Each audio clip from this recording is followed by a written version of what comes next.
Greetings, my fellow freedom lovers and sovereign thinkers. This is LL3's newest podcast. My name is Craig, transmitting from the beautiful, swampy mangroves of South Florida.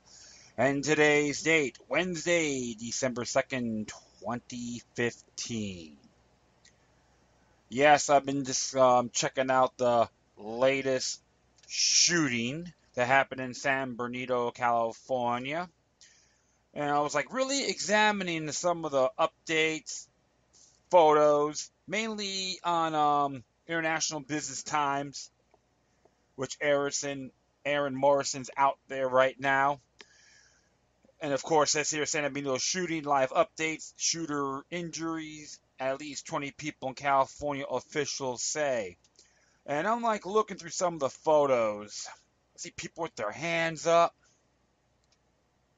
And I see folks were around, like photos of the firefighters, so forth, helping an injured individual.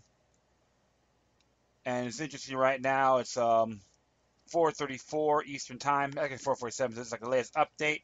A father's emotional account of his daughter's hiding from shooters at the Inland Regional Center, a disabled service facility in San Bernardino, California, was shared widely Wednesday as people searched for answers to the nation's latest mass shooting. Terry Petit said he got a text from his daughter saying she was hiding in the building after hearing gunshots. He said he wrote, "People shot in the office waiting for cops. Pray for us. I'm locked in an office." Other witnesses described walking over bodies to escape the shooting, according to the media reports. Mary Beth Field, president and CEO of the Inland Regional Center, told Associated Press that the shooting took place in a building housing a library, conference center, and at least 25 employees. She said an unidentified group rented the conference room Wednesday before the shooting took place. So, I was like looking down and this it's interesting. It has like the watching the training video, on this latest update. It's on 4:22 p.m. when it says here, staffer in the Inland Regional Center, a disabled service facility in San Bernardino, California, told CNN that employees started active shooter training last year in the case of situation like the active situation Wednesday. The U.S. Department of Homeland Security has previously funded an active shooter training materials that were being used across the country, according to media reports. You can watch training video here. And of course, you had U.S. Representative Norma J. Torres, a Democrat who represents the largely Hispanic area, released a statement praising law enforcement for responding quickly to the shooting. As the situation continues to unfold, my heart goes out to the victims and their families. These kinds of tragedies are always heartbreaking, but today it hits frighteningly close to home. I'm sure we will soon learn more about the perpetrator or perpetrators and their motives, but at this point in time, I only pray for those affected and assure them that the Inland Empire community has them in our thoughts, she said. And there's some quotes on here as well. And of course, it's here around 4:05 p.m. The active shooting situation reported Wednesday at the Inland Regional Center in San Bernardino, California, caused several schools, businesses, and government offices to go into lockdown mode. Tom Brown, an employee of the San Bernardino Golf Club on nearby Waterman Avenue, said he and other colleagues and customers were obeying law enforcement requests for those in the area to take cover. "We're not allowing anyone on the golf course," Brown told the Los Angeles Times. "We got a big helicopter sitting in the middle of the number one fairway. We're several hundred yards away from the area. We can see the fire and SWAT from here, but we're not allowed to go any farther." Sergeant Vicky Carvanis, spokeswoman for the San Bernardino Police Department, told media outlets that authorities were searching up for 3 shooters. "It's very active scene," she said. "It's very fluid." So it was interesting about that because they had the Christmas ceremony, this Christmas light ceremony is canceled tonight, and as the list goes on and on. Of course, you got multiple things on the candidates, the presidential candidates, on their thoughts. So they say that maybe there's 3 suspects. So let's find out if they're gonna see how accurate this information is going to be. And if it's a case, yeah, my condolences go out to all those innocent people out there. regardless. But we have to really look at this a lot bigger, my friends, because these are even photos of freed from video freed from the scene. You got they got a lot of photos of people like a tent set up back there. I don't really see a lot of it's on Route 66, San Bernardino. Okay, a lot of things are happening right now in that area, but I'm not gonna really jump to conclusions yet. But one thing I gotta tell all my listeners out there to to always observe everything more thoroughly, a lot broader, especially with the exploited hype. This could be another potential position of trying to say we gotta ban firearms, we gotta get all these individuals out there, they're not to defend themselves, or not to own firearms. But the problem is this: in California, I wouldn't be surprised if that isn't a firearm-free zone area. And two, the police aren't really obligated on protecting an individual. As I say before, I always stress that, and I've always been consistent in those areas. So we have to always look at things a lot broader. And of course, you got to see how accurate the information is as well. And I am digressing. So sorry about that. So right now, it's interesting. Like I said, we're just gonna see how far this goes, and people, hey, you can send me stuff on there as well on San Bernardino and what your views are. That would be greatly appreciated. And the next one over here came from SHTFplan.com, and there's an interesting claim that a shock report: police were engaged in active shooter drill just before San Bernardino massacre. And it's interesting because I know the thing in San Bernardino, they talk about the whole active shooting drill. So very coincidental, I would say, right, my friends? Something to really think about. And this is by Mac Salvo. So I'm just gonna read on here. This is a developing story. Details emerging from San Bernardino, California, indicates that at least 12 people are dead after between 1 and 3 heavily armed gunmen in body armor stormed a social service facility. According to Zero Hedge, the suspects may have left an explosive device behind. So now, see, check this out.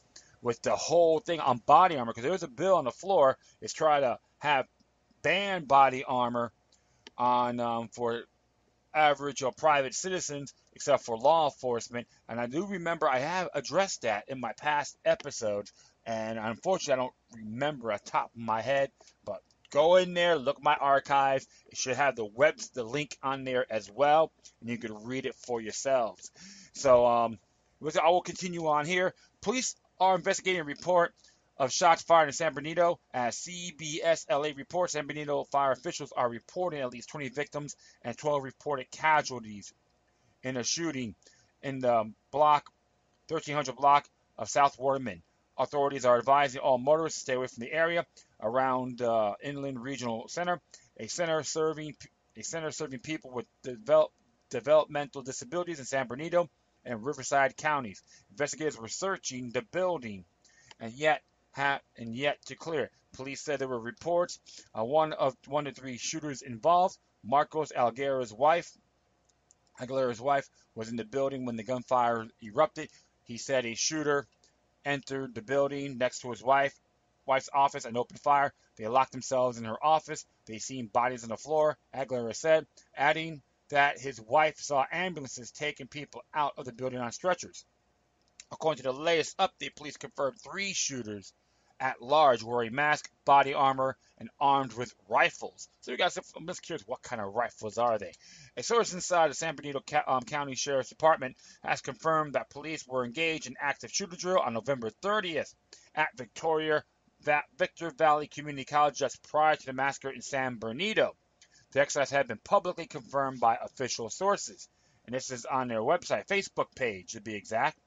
And as it reads here, County Fire participates in active shooter exercise. This is from yesterday. A battalion chief and 9 firefighters from the high desert participated in an active shooter exercise held at Victor Valley Community College on November 30th. Worked closely with our public safety cooperators.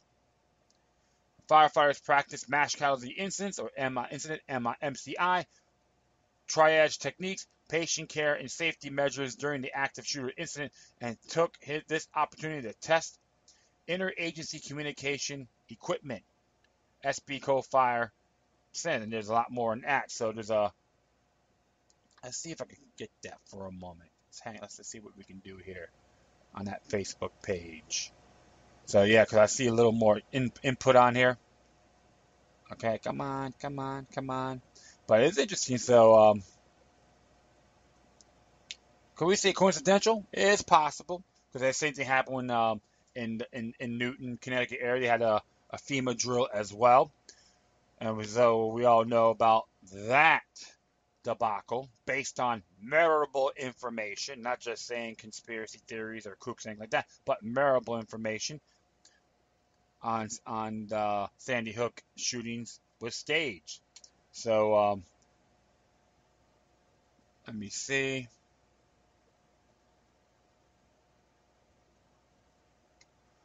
Hold on here. See what we can find. If not, I won't even sweat it. You know what? Another time. No big deal. Another time. But so you can look at it yourselves. And it says here below, unconfirmed reports are emerged that police may have been engaged in an active shooting drill or an emergency drill just blocks away at the very moment the real shooting took place on December 2nd, 2015. It was worth noting that an active shooter drill was taking place during the Sandy Hook school shooting in 2012, and the U.S. military was carrying out an exercise simulating aerial attacks against domestic targets using airplanes at the very moment that 19 hijackers reportedly crashed 3 commercial airliners into the World Trade Center towers and the Pentagon on September 11, 2001.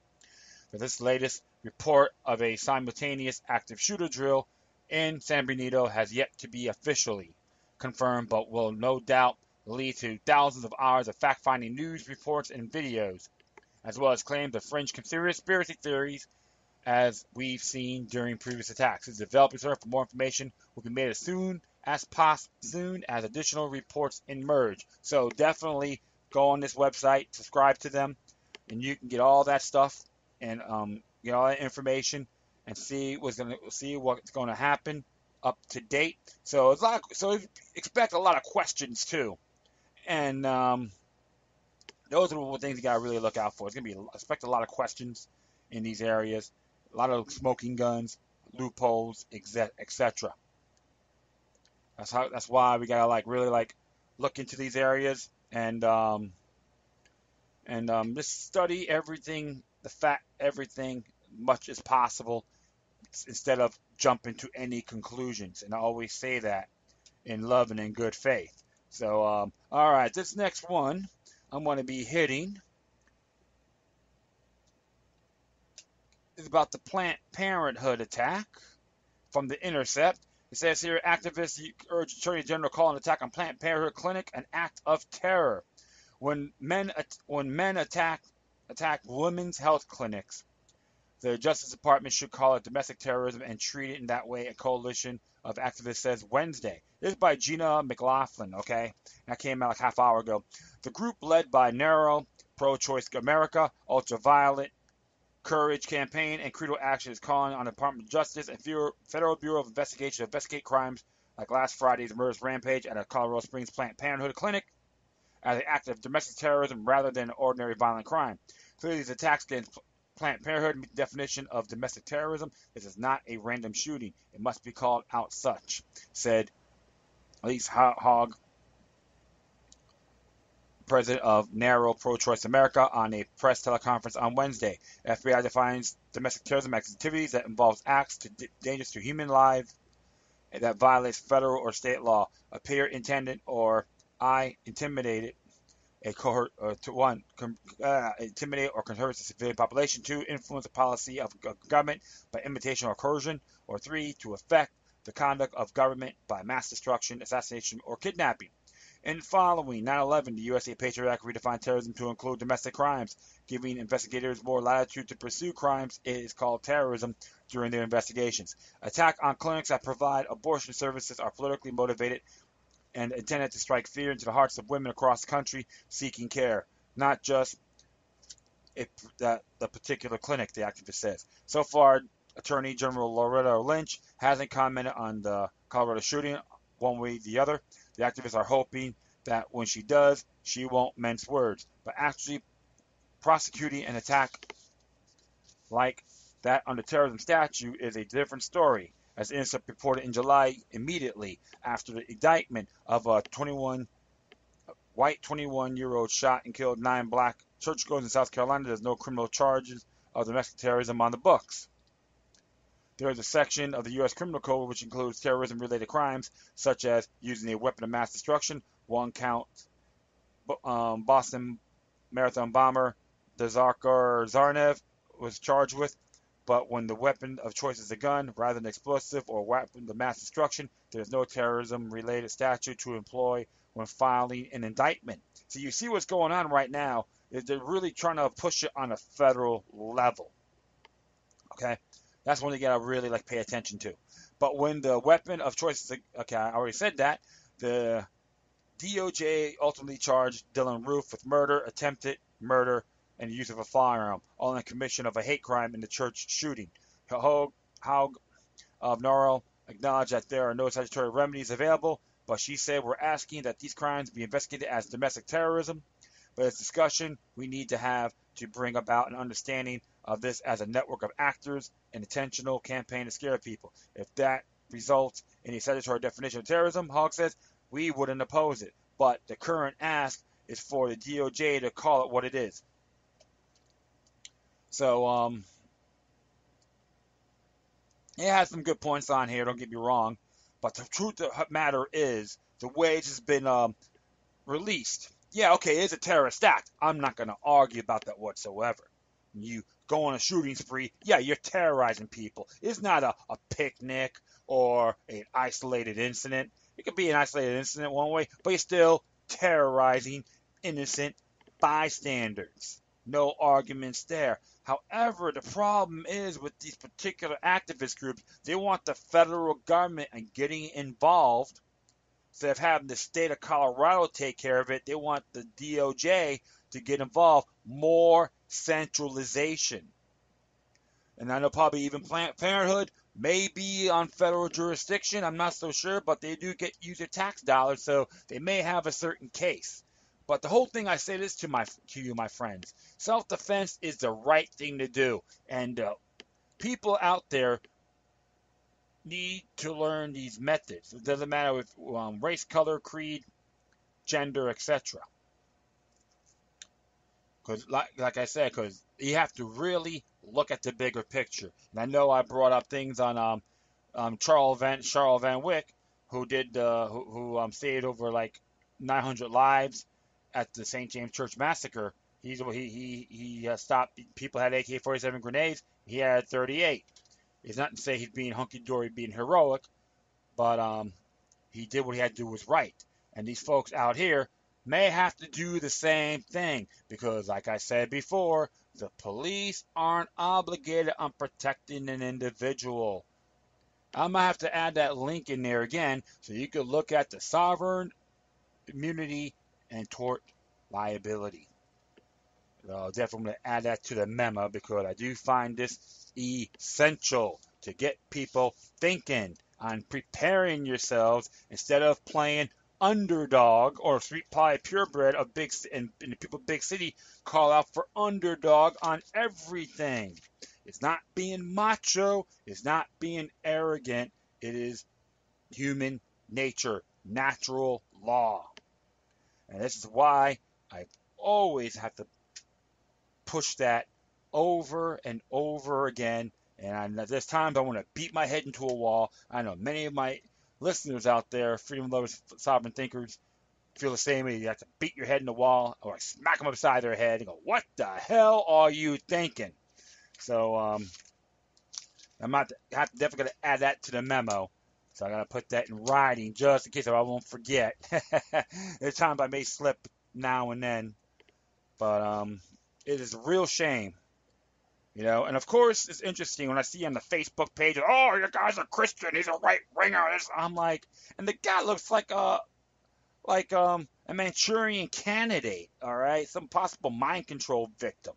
I mean, how come you're not going to talk about the psychotropic? Oh, he's a Republican. He's a white winger. I said the same thing with the right wing going after left people, too. I'm like, give me a break. To me, it's nothing more than a soapbox. One unmeritable soapbox. So please, folks, go study the facts thoroughly. Don't get jumped on that left-right paradigm hype because you are being swindled when you get caught in that web.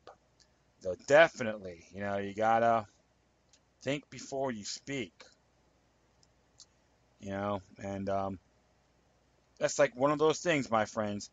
So I'm not gonna say it was it was not a terrorist act. It is absurd. If I don't, however, to have it on the federal level, no. Feds know best. Absolutely not. So definitely, I'm just gonna write this down so I won't forget. Okay, and now we'll just look at this. This one came from The Guardian, U.S. And how come I'm not? Okay, here it is. Yeah, it's now. This is entitled Doctors Groups Join Democrats to End Ban on Gun Violence Research Funding. What about violent crime, you bunch of dummies? I hate being like that, but sometimes they want to harp it. We'll be a lot safer now if we ban them. And that's like, to me, it's like, I can dream about it. Down 911 will make me feel safe. All right, this was done by Sabrina Segretti in Washington, D.C. And as it reads here, I'm just going to have it read here. It says here, grassroots groups joined Democrats on Wednesday in calling on U.S. Congress to lift the ban on the use of federal funds for gun violence research. A collection of physicians groups delivered a petition to the U.S. signed by more than 2,000 doctors across America seeking a reversal of a 20-year ban that prohibits the Centers for Disease Control and Prevention and the National Institutes of Health to conduct research on gun violence. A handful of Democrats and physicians advocates spoke on Capitol Hill about the urgency of reducing gun violence, which the doctor presents said now is now a public health crisis in America. It's a public health gun violence. Those bad guns, bad firearms. I know you folks. I know you firearms and guns are automated. You have a mind of your own. Their comments came last week, then came less than a week after the gunman opened fire at a Planned Parenthood facility in Colorado Springs, leaving 3 dead. Mere hours after the event, news broke of a mass shooting in San Bernardino, California, where multiple victims were reported. Police responded to the active shooter situation in Southern California involving 1 to 3 possible suspects, as fire departments tweet. Reports as many as 20 victims. Gun violence is a public health problem that kills 90 Americans a day. 90 Americans a day, said Dr. Alice Chen, executive director to the lobby group Doctors for America. Physicians believe it's time to lift this effective ban and fund the research needed to save lives. We urge Congress to put patience over politics to help find solutions to our nation's gun violence crisis. Hey, you know what's the first thing doctors should go after? Big pharma. But you know what? I know one thing for sure. You are sold. You sold to those parasites. We'll continue on here. Congress passed a ban on federally funded gun violence research in 1996 amid pressure from the National Rifle Association and other pro-gun lobbyists. Efforts to overturn the ban by Democrats in the House of Representatives have so far been thwarted by Republicans who have dismissed the link between guns, violence, and public health. After one such attempt failed in the wake of the fatal shooting of 9 people in June at a historically black church in Charleston, South Carolina. Then Speaker John Boehner said, a gun is not a disease. Guns don't kill people. People do, Boehner said. Even though I don't like that bastard, but he's right. And when people use firearms in a horrible way, we should condemn the actions of the individuals and not blame the action of some weapon. There are hundreds of millions of weapons in America. They're there, and they're going to be there. As his press conference at House Speaker last month, Paul Ryan did not take a position when asked if the ban should stay in place. The Wisconsin Republican instead left the matter to the Appropriations Committee that oversees federal funding. But Representative Mike Thompson, a California Democrat who chairs the House Gun Violence Prevention Task Force, said there was not one good reason why the nation's leading medical research agency should not examine an epidemic that takes lives of roughly 30 people in America each day. There are experts who are ready and able to conduct research on what can be done to stop it. Thompson said the problem right now is they're hamstrung. Yeah. Big Pharma, you're just a bunch of cowards, 'cause you never want to call them out. It's Big Pharma. I'm sorry, I'm being a little sarcastic here, but that's how I am. Thompson also released a letter in which the original sponsor of the amendment, Republican Jay Dickey, a former House member, said it was time to reinstate funding for gun violence research. I recently expressed my regrets that we didn't continue that research with the provision that nothing shall be done in this project to infringe the rights of gun ownership as guaranteed by the Constitution and Second Amendment, Dickey wrote. It is my position that somehow or some way we should slowly but methodically fund to research until a solution is reached. Doing nothing is no longer an acceptable solution, he added. The doctors' groups likened research into gun violence to that of traffic accidents, both of which kill on average the same number of people each year in the United States, around 32,000. The federal government has spent $240 million a year on traffic safety research over the past 2 decades to no apparent objection. Despite the ban, Barack Obama, whose administration has increasingly framed gun violence as a public health issue, requested $10 million for gun violence research by the CDC in his past 2 budgets. More than 100 Democrats in Congress signed a letter in October pushing for removal of language barring gun violence research from government spending bill. Representative Karen Maloney, a Democrat from New York, introduced a bill that would lift the ban following the 2012 shooting at Sandy Hook School in Newton, Connecticut. On Wednesday, she called it again for a vote. For over 20 years, politicians have put a gag order on public health research for gun violence, only to score political points. Maloney said, on public health matters, it's critical we listen to doctors, not politicians. Yes, like I said again, those bad guns. Here's the thing. It's not gun violence. It's violent crime. That is the thing, but it's like a buzzword. Drill it in your head. Try to make you Pavlovianize like Pavlov's dog. And they go, yes, master, may I have another? This is how the rhetoric is those buzzwords. Lesser magic, potential versions of mind control, using the Edward Bernays' playbook, propaganda. And here's another thing for Representative Karen Maloney. Can you explain why there were 0 murders in Newton, Connecticut in the year 2012? FBI.gov, tablet 8. Look under Connecticut. Then you look up Newton. Then come back, we'll talk. So the whole thing is this, my friends. Big brother, mind control.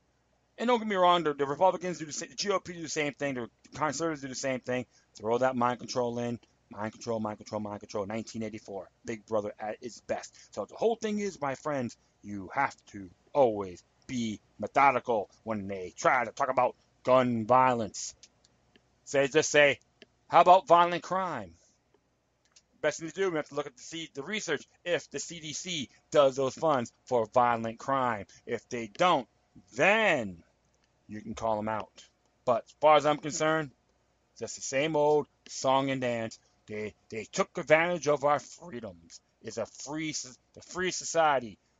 It's the Bill of Rights. They'll blame it on freedom. The person owned that people that went shooting at the Planned Parenthood, which I would say I condemn it with a passion. I always tell people about the abortion issue on a consensual basis. If people were sexually responsible, consensual that is, consenting adults, would this be an issue? So definitely know your enemies. Know your enemy really well, my friends. And you know what? I'm going to add this to the list. Say, what the heck? Speaking of guns, right? The Second Amendment and all that, which these yahoos want to give you a guilt trip. This came from the 10th Amendment Center. Came out today, to be exact. Virginia bill takes a unique first step toward protecting the Second Amendment. As it reads here, a bill pre-filed in Virginia House of Delegates takes an interesting first step toward protecting the right to keep and bear arms from federal infringement by defining it in a statute an individual right unconnected with the militia. Delegates Mark L. Coe and Mark L. Coe, Republican, Charles D. Poindexter, Republican, pre-filed House Bill 49 on November 25th. The short bill essentially confides Supreme Court opinion handed down in District of Columbia versus Heller. Legislation amends the Virginia Code, adding the section that states the right to keep and bear arms conferred by the Article 1, Section 13 of the Constitution of Virginia. The Second Amendment to the United States is an individual right and that is not unconnected with militia service. Okay? The legislation goes unclearly to state the intent of the language. That's an express intent of the General Assembly of this Act confide the opinion of the Supreme Court. Let me just go down here. Of the United States in District of Columbia versus Heller. That happened in 2008. The opinions of Supreme Court justices don't necessarily coincide with the actual intended meaning of the Constitution. In fact, more often than not, they don't. But in the case of Heller, the majority did properly articulate the original understanding of the Second Amendment. The amendment's prefatory clause announced a purpose but does not limit or expand the scope of the second part, the operative clause. The operative clause text and history demonstrates that connotes an individual right to keep and bear arms. While the Supreme Court can't legitimately alter the meaning or intent of the Constitution, it can affirm it, as it did Heller. The decision doesn't fundamentally change anything. It wouldn't have changed anything even if the opinion had gone the other way. The meaning of the Second Amendment was fixed at the time of ratification, cannot be altered without further amendment. But a decision like Heller does have a practical impact, and HB 69 seeks to capitalize on that.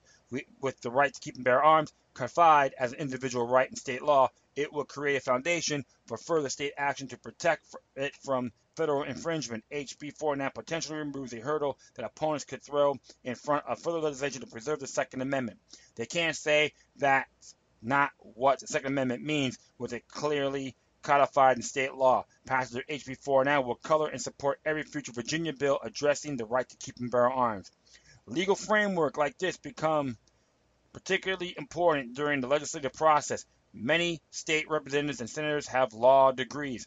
Lawyers often chair important committees. Clearing away legal arguments forces representatives to address legislation on its merits and prevent opponents from killing bills based on legal technicalities. HB 49 is a nice step forward toward protecting the right to keep and bear arms from federal infringement in Virginia. If successfully passed, it would set the stage to introduce legislation to stop state cooperation with the enforcement of federal gun laws.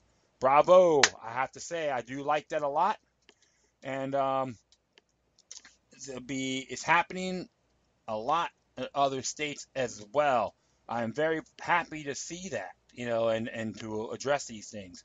Because the truth of the matter is, my friends, it is a natural born right, period. Our rights are enumerated under the 9th Amendment of the U.S. Constitution. That's why I tell people about, they got to be the militia to own a firearm, this and that, blah, blah, blah. I'm like, yeah, well, the 9th Amendment supersedes your rhetoric. So it's null and void. Bill of Rights means government keep out. So I don't know why everyone's still trying to argue with me on these areas. I do find it pretty deplorable as far as I'm concerned. So I'm going to do one more thing here for a moment. So bear with me here. All right. So so I just had a little quick research here on about Virginia. And they have one that's called Article 1 Bill of Rights. And it says, let's go through that too, because I know a lot of our rights are enumerated. And it's important. And I like what it says here about Article 1, Bill of Rights. Declaration of Rights may be made by the good of the people of Virginia in the exercise of their sovereign powers, which rights do pertain to them and their posterity as a basis and foundation of government. And like I said right here, Section 1, that all men by nature are equally free and independent and have certain inherited rights of which they enter into a state of society they cannot by any impact deprive or divest their posterity, namely the enjoyment of life and liberty, which means of the acquiring and possessing property and pursuing and obtaining happiness and safety. So that other area about to take that away on the whole Article in Section 13, which does talk about the militia and all that, right? Let me see. Yeah, right. Militia standing armies. Says here that a well-organized militia composed of the body of the people, trained to arms in its proper, natural, and safe defense, or for a free state. Therefore, the right of the people to keep their arms should not be infringed. That standing armies in the time of peace should be avoided as dangerous to liberty, and that in all cases the military should be under strict subordination and governed by the civil power. So when people try to throw out about the regular militia, the bottom line is this: your natural born rights are guaranteed in the state in their Article 1, Section 1. Okay, so you know what? Your argument is null and void, as far as I'm concerned. You can throw a monkey wrench, but mine's is bigger than yours and a lot more effective. I'm not saying it's out of arrogance, but rather in good faith. But however, I will support that bill. It's like more of a checkmate move in good faith. You already got the checkmate, but make it a bigger one. So keep it up, man. So people in Virginia, I recommend you push for that petition. Call your servants, those delegates, your elected servants, and tell them, yes, support HB 49. I think it's fantastic because you are in the first line of defense by human nature, human law. All right, so I'm definitely going to add that to the memo as well. And this is interesting. It's about the whole thing, about Rahm Emanuel. I used to call him the Gonzo, the albino Gonzo of mayors. He just looks like Gonzo from the Muppets, when you think about it. So, yeah, you know what? I gotta be right back in a moment and continue this.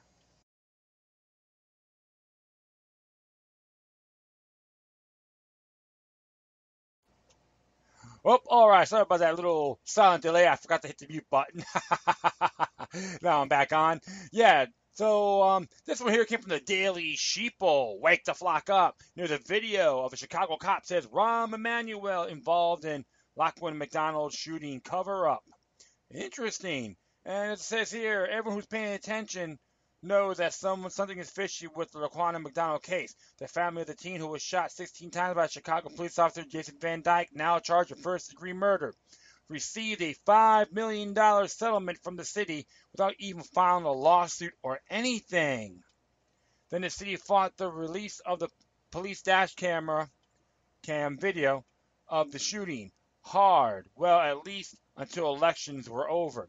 Then it came out in the grand jury testimony that the Chicago PD paid a visit to Burger King near where the shooting happened just a little while afterward to check out the restaurant surveillance footage, 6 minutes of which mysteriously vanished after they left.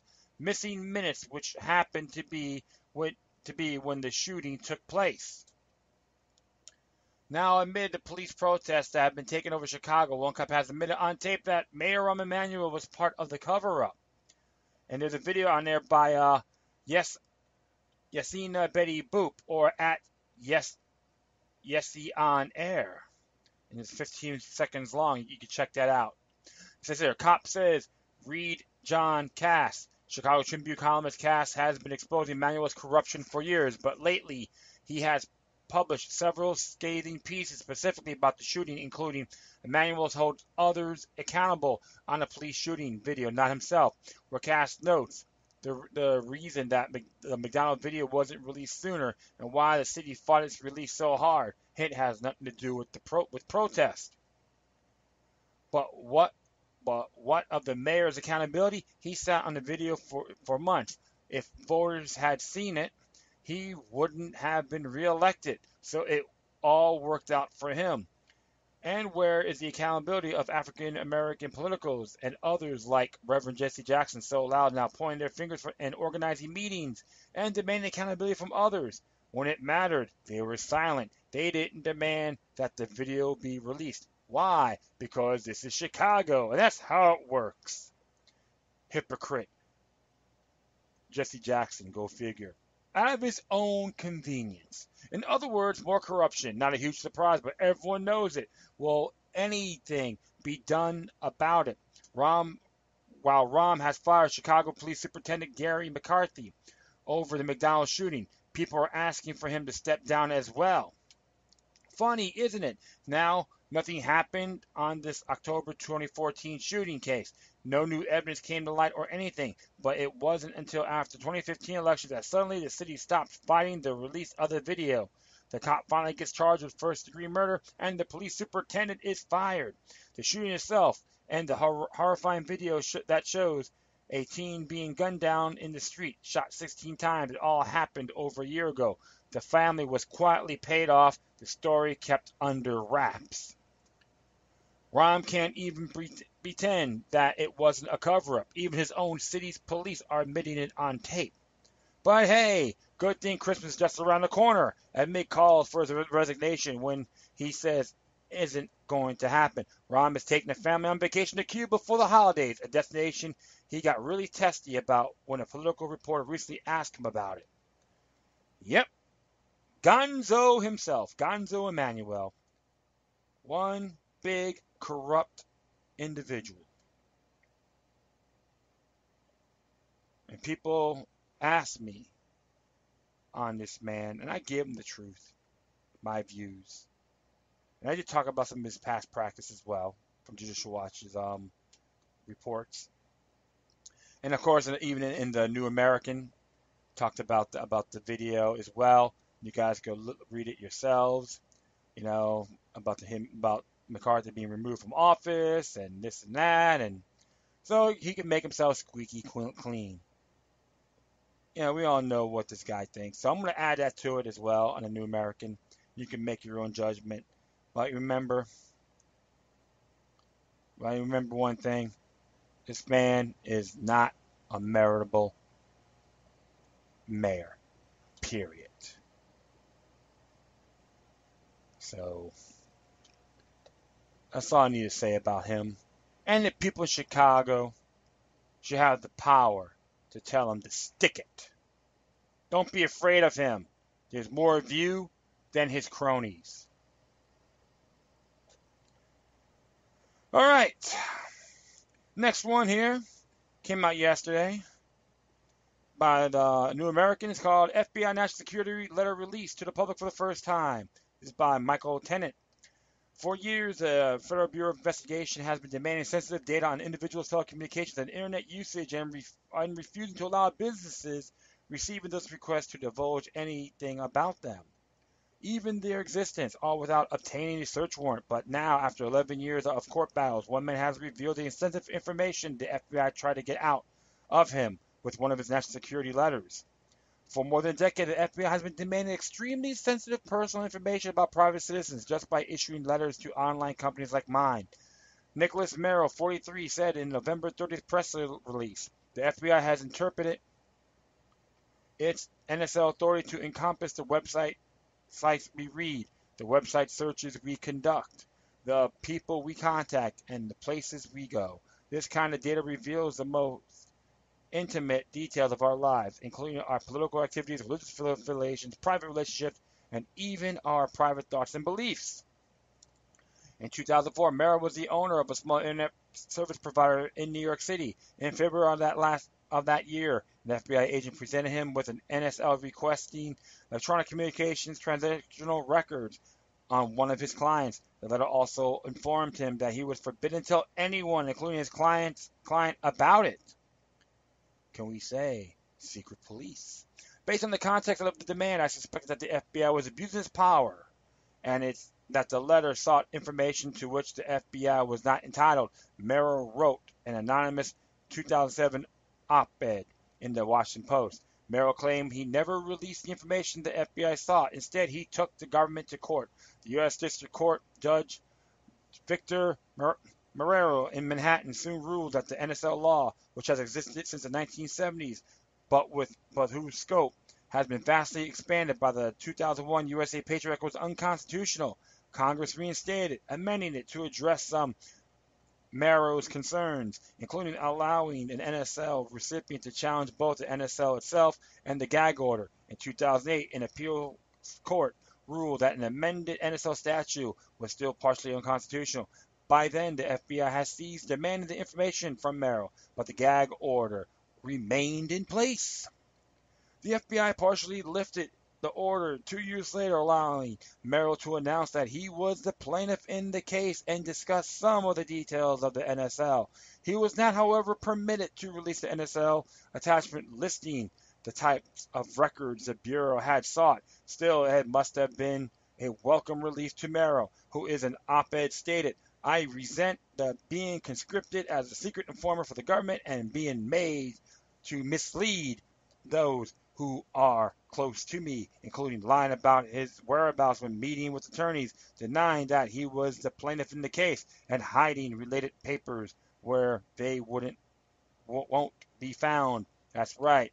It is called involuntary servitude. Last year, a group of Yale University law students took up Merrill's case, and he sued again to get the gag order completely lifted. In August, Merrill again ruled in Merrill's favor, calling the FBI's position extreme and overly broad, and explaining that the courts cannot, consistent with the First Amendment, simply accept the government's assertion that disclosure would implicate and create a risk. That was especially true in this case, he said, given the NSL was over 11 years old and many, if not all, of the techniques of the FBI was trying to keep secret had been revealed by other agencies in the interim.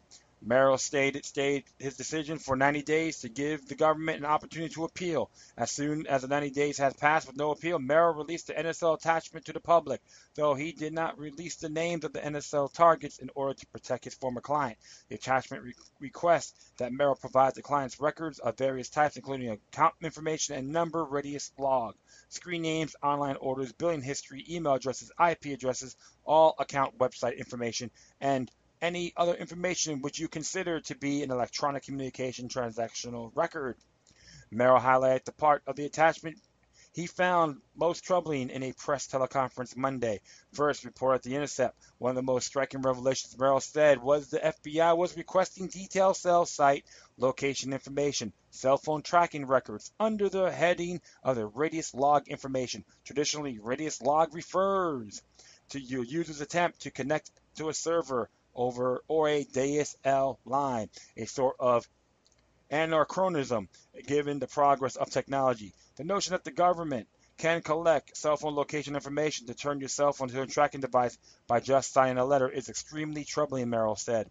The FBI claim it no longer uses NSLs for cell phone tracking, but its court filings indicates it wants to keep open the possibility of doing so. Second, Merrill's press release argued that the FBI believes it can force online companies to turn over the following information simply by sending the NSL demanding it: an individual's complete web browsing history, the IP addresses of everyone a person has corresponded with, and records on all online purchases. The Merrill's NSL doesn't explicitly request all those things, but since the FBI has long refused to clarify just how broadly it's construed, the phrase electronic communication transactional records, the statement explained, it could conceivably demand such data.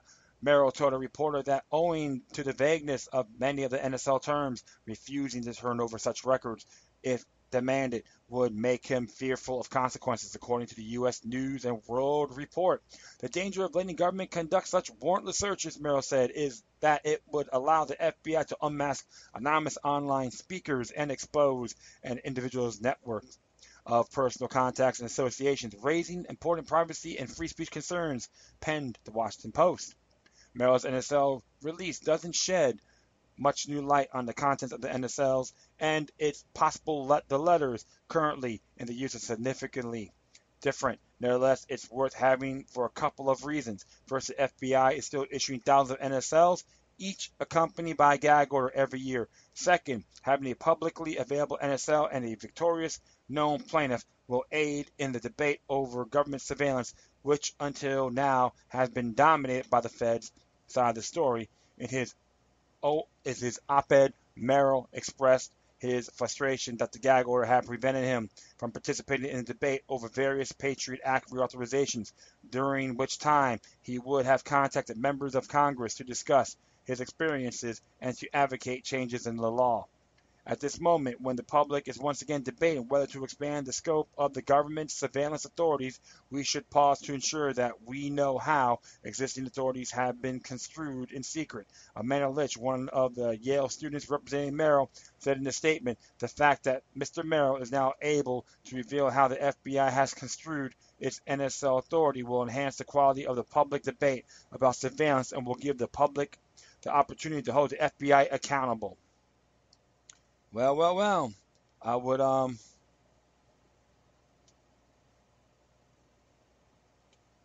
it's very interesting here. That's why a lot of things are like occurring, and they gotta give Mr. Merrill a lot of credit for putting that out there. Because the truth of the matter is, it is a Fourth Amendment issue. Period. Okay. So FBI, you got certain people in the FBI thinks they could shake their behinds because they're with that particular entity. But you know what? The hell with you guys. If you're going to have that mindset, you don't count. You're just a fraud. This is just an example of the war on terror. It's just an excuse. 9/11, a 24/7 excuse for everything. But the judge did the right decision to favor Mr. Merrill, and the FBI was smart not to appeal it because it was embarrassing. Got embarrassed a lot more. So the only thing I gotta say, thank you, Mr. Merrill, right? Yeah. Yeah. Nicholas Merrill. Excellent. Excellent. I'm very proud to read that to you folks. And the next one here came from Truth in Media, came out today. Department of Defense. A man held in Guantanamo for 13 years was a case of mistaken identity. It is by Rachel Belvins. Department of Defense officials admitted on Monday that a man who has been held in the United States prison at Guantanamo Bay, Cuba, for at least 13 years as a suspected al-Qaeda trainer was held due to a case of mistaken identity. Mustafa al-Aziz al-Shamuri, 37, has been held as an indefinite detainee at Gitmo since 2002, despite the fact that he was never charged and prosecutors lack adequate evidence for a trial. So why the hell you still have him in there, you bunch of idiots? During a panel meeting on Tuesday to evaluate whether al-Shamuri can be released, officials admitted he was actually a low-level Islamist foot soldier for Yemen who was taken into custody because he was confused with someone with a similar name. Kinda, sort of, it's the only way. Kinda, sort of, will get us through the day. In the DoD's detainee profile on al-Shamuri, referred as a YM434, it said he fought in several jihadist theaters and associated with al-Qaeda members in Afghanistan, but also said he did not carry out the terrorist acts that were the basis of his detainment. It was previously assessed that YM434 also was an al-Qaeda facilitator or courier, as well as a trainer, but we now judge that these activities were carried out by another known extremist with the names of alias similar to YM434. In a statement from al-Shamuri personal representative, he was described as a cooperative, enthusiastic, and supportive, and his rep noted that does have remorse for choosing the wrong path early in life. And the statement also said al-Shamuri wants to make a life for himself, and he is aware that Yemen is not an option. He's willing to go to any country that will accept him. There's a video on there too. You can check out. President Obama, who has promised to close the U.S. prison of Guantanamo Bay on numerous occasions, rejected a plan to relocate the prisons to USO, labeling it as too expensive with a price tag over $600 million, and sent it back for revision. Well, some people make those certain mistakes.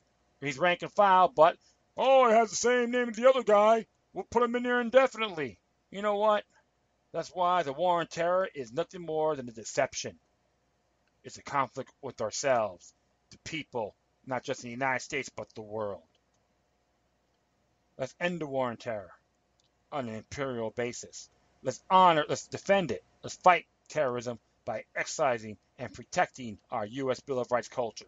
And this right here, my friends, I questioned it a long time ago for 14 years about the war on terror. And people that know me for a long time knew I was pretty consistent on it. And I wish I was wrong at times. I admit that. I wish I was wrong.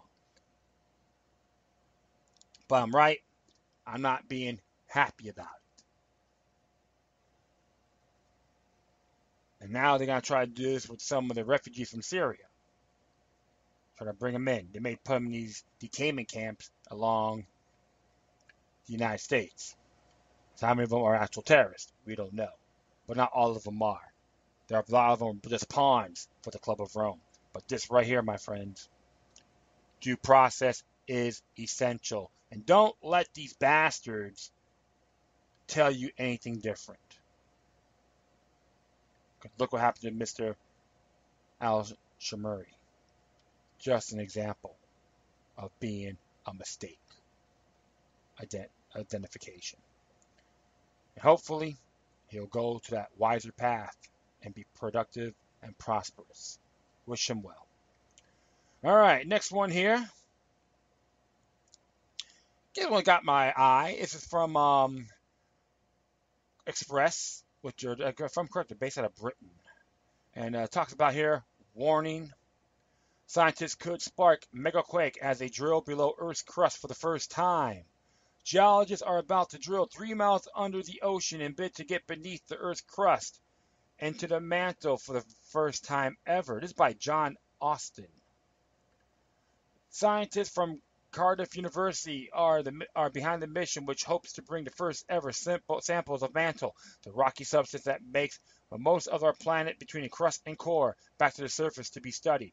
But the team also wants to investigate an area at the very heart of seismic activity, which triggers earthquakes and volcanoes. Professor Chris McLeod, project co-leader, wants to investigate an area at the edge of the crust and mantle called the Moho boundary. It is a place where seismic waves of earthquakes suddenly change speed. This is because they go from the crust is made up to hard, igneous rock like granites and basalt into a softer mantle. And the area in question is called Atlantis Bank, southwest Indian ridge of the Indian Ocean. There's a ridge right there. There's a photo of it. You can check it out yourselves. It wasn't chosen because faults and erosion have already thinned the crust there. An International Ocean Discovery Program project could allow scientists to examine for the first time untouched peridotite from a mantle, a rock in olivine minerals makes up the bulk of our world inside. However, drilling into such a seismically significant area has prompt fears the project could be a disaster and trigger a huge earthquake or volcano. Many scientists and campaigners now believe that there is a direct link between deep drilling and man-made earthquakes. Scientists say that massive earthquakes would only happen in shallower water because of the pressure on the top and them at deeper levels. However, geologists were left perplexed by a magnitude of 8.3 that suddenly happened on May 24, 2013 in the Sea of Okhotsk, deep with the Earth's mantle. Doran Lay, a seismologist at the University of California, Santa Cruz, and co-author of a study into it, said, "It's the bigger the event we ever seen. It looks so similar to shallow events, even though it got 600 kilometers of rock on top of it. It's hard to understand how such an earthquake occurs at all under such huge pressure. It happens at a crack where the Pacific plate was pressing into the mantle and was felt in Russia, but fortunately no one was hurt. If an undersea quake was big enough, it could trigger huge tsunamis like those of Boxing Day 2004, which hit Southeast Asia after an earthquake in the Indian Ocean. Fracking, the process of drilling into the ground before injection a water solution at a high pressure to crack open rocks and release natural gas inside them to use as fossil fuel, is seen as the main culprit for man-made earthquakes by some. In the U.S. state of Oklahoma, anti-fracking campaigners claim that this led to a huge increase in seismic activity since the industry started there. They said that magnitude 3 and upwards earthquakes have gone from a few dozen in 2012 to 720 this, and that many of the earthquakes occurring in swarms in areas where injection wells pump salty wastewater, a byproduct of oil and gas production, deep into the earth. There are fears that the project would be like a massive tracking attempt, as seawater would gush into the mantle and could even trigger a megaquake. Hoy Hawkins, a U.S. anti-fracking campaigner, is concerned about the location for the world record drill. He said, "Tell me I don't have to take my coincidental fracking concerns out to remote oceans now. If the ocean mantle is thinner and more brittle, and it's where most earthquakes originate, shouldn't we be worried about pressure ocean water blasting through to the seemingly vulnerable Mantor and Moho sub-ocean region? A small drill hole opening together with gravity and heavy pressure could create a havoc to a confirmed non-smooth moho, especially over time. There are more shallow regions to drill. The moho surfaces in Newfoundland, Canada. Chuck de Laganis added, punching a hole in the solid surface time and time again doesn't make it stronger. Drilling to release geothermal heat has also been linked to increased earthquake activity. There are campaigns against the plan by the company Altarock to drill 2 miles into the continental crust near the town of Anderson Spring, 90 miles north of the seismic San Francisco.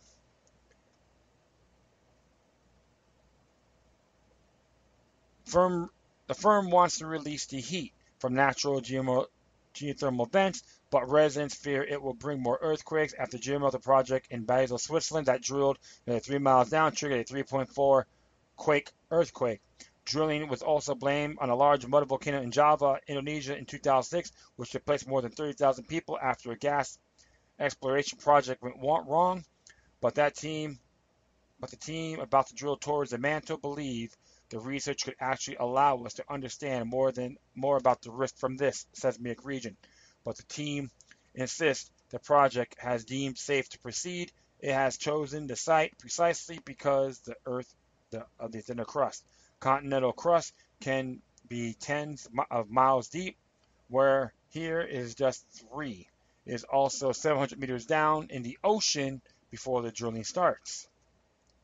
They have a list about that, about the crust, upper mantle, lower mantle, outer core, inner core.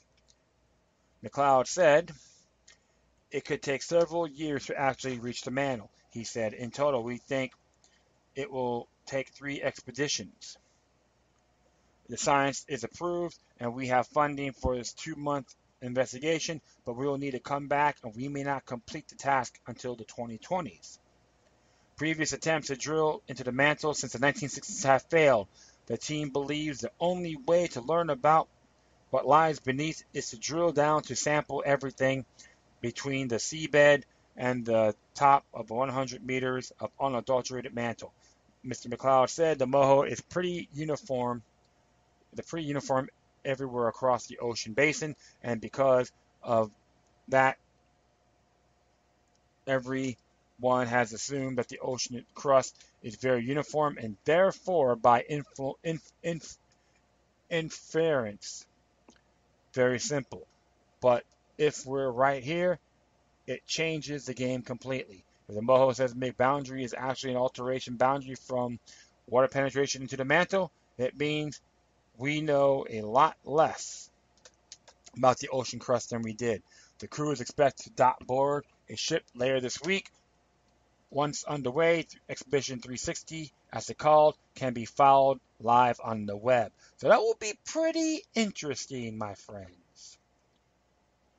And hopefully, they know they examine the errors that happened in the past with fracking and all that to try to prevent this from happening. So this is going to be one interesting perspective. The truth of the matter is you don't mess with Mother Nature. But, however, we'll see what kind of methods they try to have or ascertain that can be the opposite. We got to really look at this pretty more carefully. So it's going to be really interesting. I will say this. We hope and pray for them for the best, but always prepare for the worst.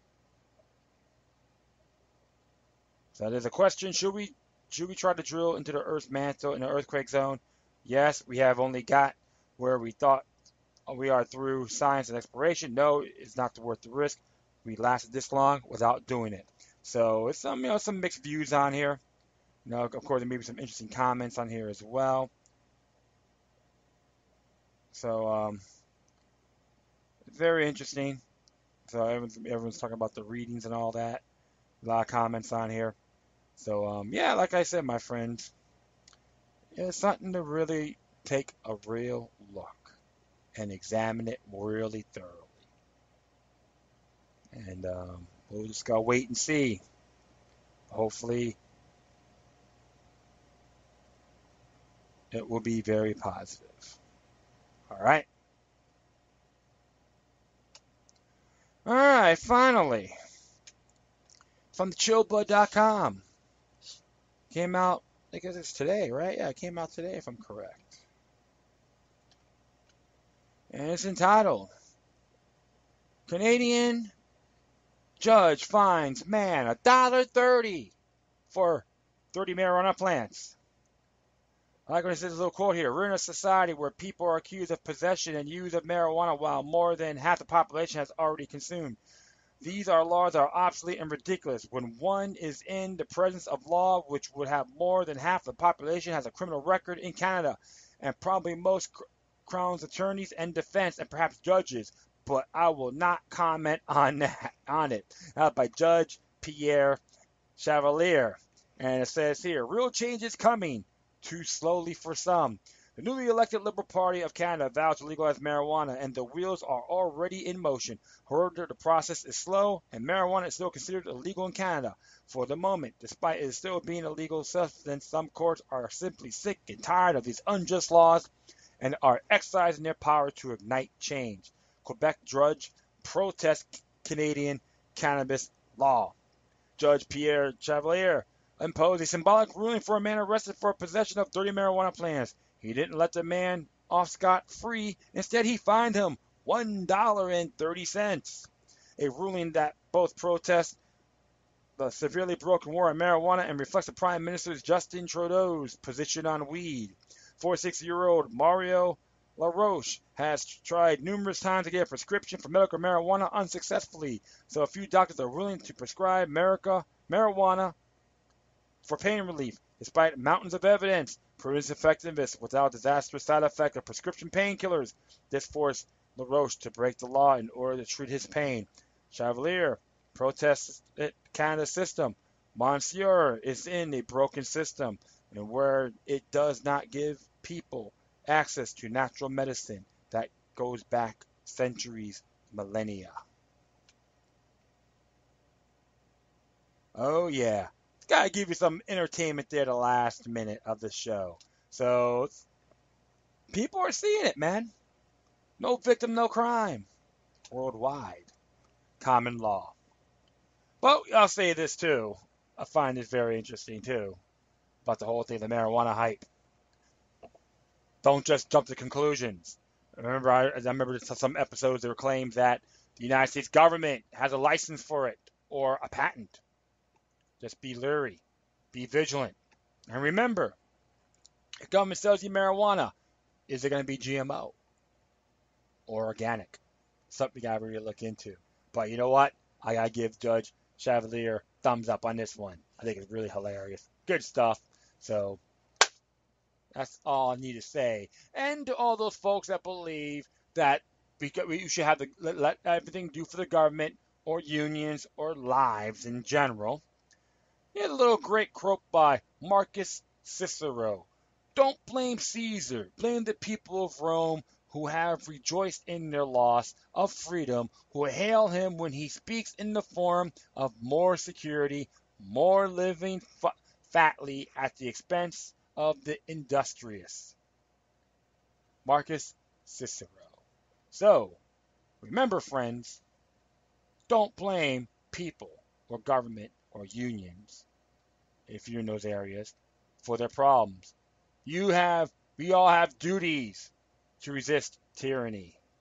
By all means, fight for what's right, support natural law, and never trusting the government honorably. And that is it, my friends. I thank everyone for listening to this show. Plus, feel free to download and share this throughout your social media network. If you have any questions, comments, recommendations, suggestions, love letters, hate letters, or send me something that's very interesting I haven't really talked about, always use your correspondence. Please use your correspondence with decorum. You can hit me on Facebook, Twitter, Google+, Spreaker, iHeartRadio, YouTube, and World Truth. And I let you folks know, I do apologize. I forgot to put add the last episode on YouTube, so I do apologize for that. Or you can email me at LokiLuck3, which is the number 3 all together, at gmail.com. Once again, thank you for your time. Plus, always remember that demoniac resistance is healthy for the soul and can liberate humanity. Until next time, take care of yourselves, keep on spreading the love, and may your guardian spirits be with you.